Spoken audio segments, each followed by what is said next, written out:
Assalamualaikum warahmatullahi wabarakatuh. Selamat pagi dan salam sehat ya untuk kita semua.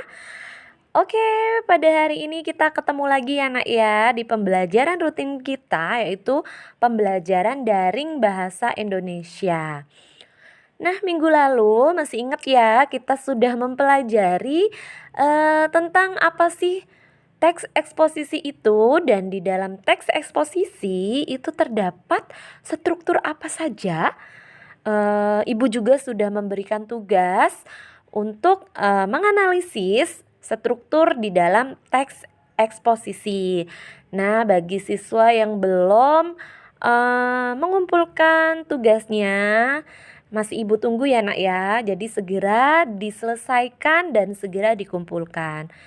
Oke, untuk pembelajaran hari ini kita akan membahas tentang unsur kebahasaan yang ada di dalam teks eksposisi. Nah, kita ulas ya.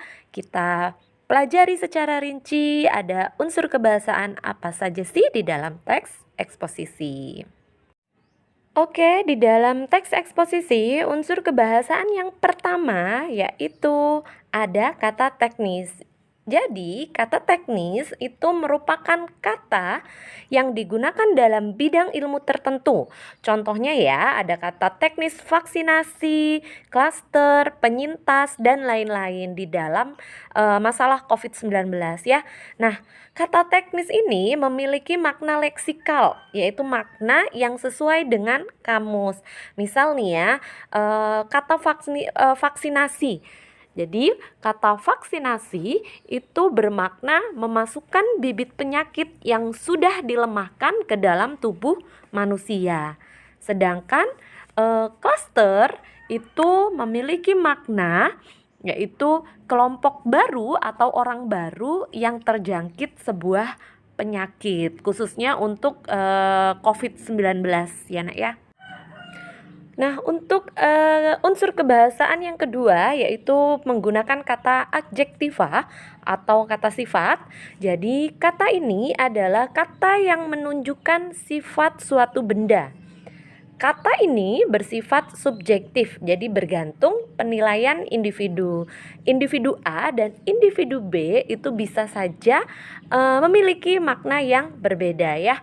Contohnya itu ada kata sedikit, cepat, banyak, dan lain-lain.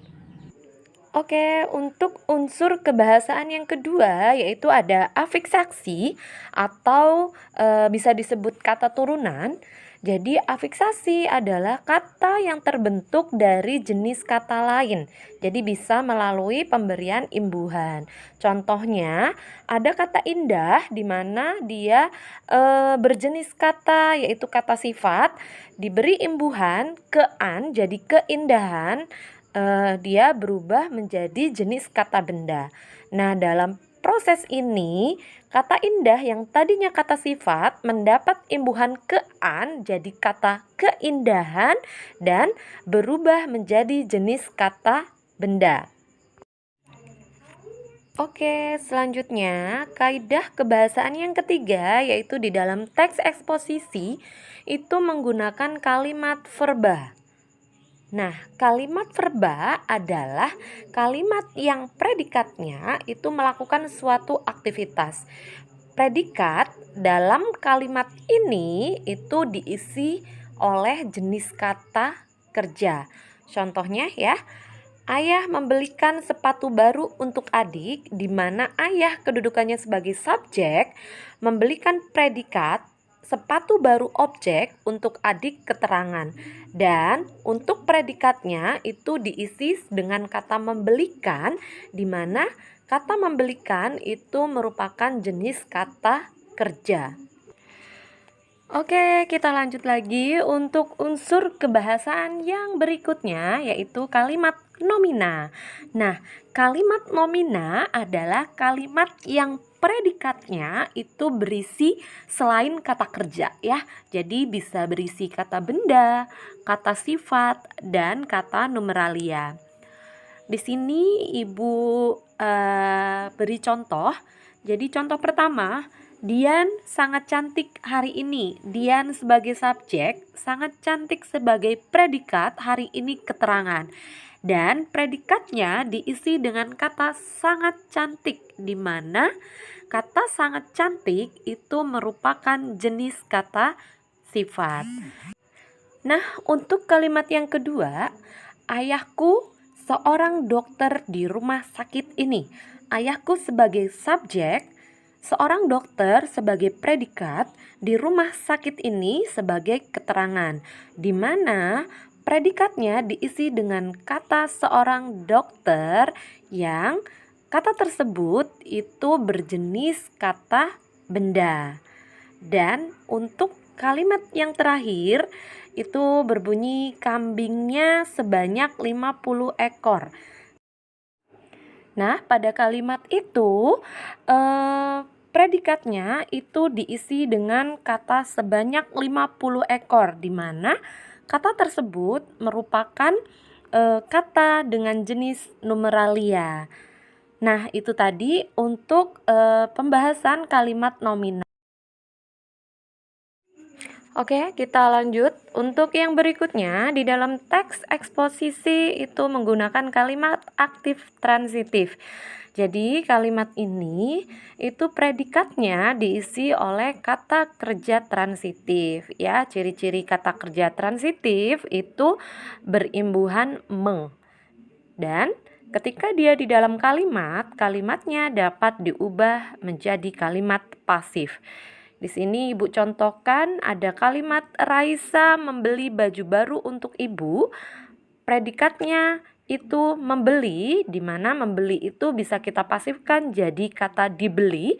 Dan ketika jadi sebuah kalimat bisa diubah menjadi kalimat pasif yang berbunyi baju baru itu dibeli Raisa untuk ibu.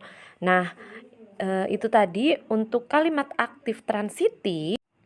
Nah, untuk yang selanjutnya yaitu kalimat aktif intransitif. Kalimat ini adalah kalimat yang predikatnya itu diisi dengan kata kerja intransitif. Jadi ciri-ciri kata kerja intransitif itu ditandai dengan imbuhan ber, ya. Jadi subjek, predikat, predikatnya itu berimbuhan ber. Kemudian setelah predikat itu diikuti pelengkap bukan objek.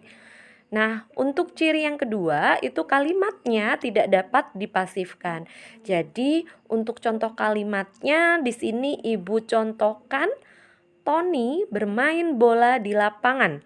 Tony itu sebagai subjek, bermain predikat, bola itu pelengkap, di lapangan sebagai kata keterangan. Nah, untuk kata yang Ibu contohkan tadi itu tidak bisa kita ubah menjadi pasif, yaitu bola dimain Tony di lapangan. Jadi kalimatnya itu tidak akan berterima kalau diubah menjadi kalimat pasif. Nah, itu tadi unsur kebahasaan yang ada di dalam teks eksposisi. Semoga apa yang sudah Ibu jelaskan di dalam video tadi itu bisa kalian pahami ya nak ya. Nah, pembelajaran kita hari ini Ibu cukupkan sampai di sini. Tetap semangat, tetap jaga kesehatan. Jangan lupa tetap mematuhi protokol kesehatan. Oke, Ibu tutup pembelajaran hari ini. Assalamualaikum warahmatullahi wabarakatuh. Terima kasih.